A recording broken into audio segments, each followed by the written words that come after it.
The family of Amber Spradlin, who was killed in June 2023 in Floyd County, is pushing to pass a law that would bring closure to families just like theirs in a much quicker time frame. Jason Bartow has the details in our top story at 10.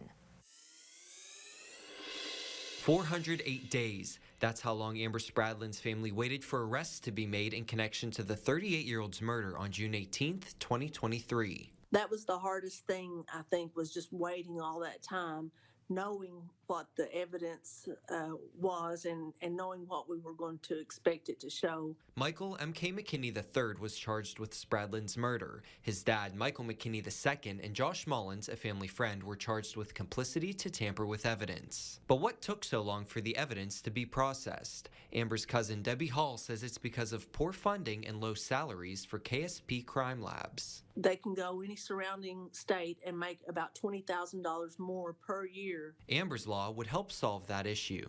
$10 from each felony conviction would go toward a fund that was controlled by the Kentucky State Police and was designated specifically for the crime lab to fund the salaries and to help update the equipment there in the forensics lab.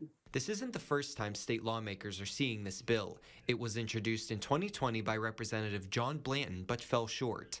Now Spradlin's family is hoping to get more legislative backing to help push this through. We've got a Facebook group, over 30,000 people, and we've asked them to reach out to their legislators to let them know how important that this is to us. Hall says this bill wouldn't just help put people in jail faster, it would help get some people out of jail more quickly as well. There's also people that are sitting in jail that are innocent and they can't afford to make bond, and they're waiting for the evidence to be processed. It could expedite that also, and people who are sitting there could get out a little bit quicker. As the family approaches the 2-year anniversary of Amber's death this June, their fight for justice only gets stronger. Her murder was just horrendous, and it's been so horrible, and if we could make something good come out of it, that's what we would want to do. Hall says the status hearing for the case is set to take place on February 27th.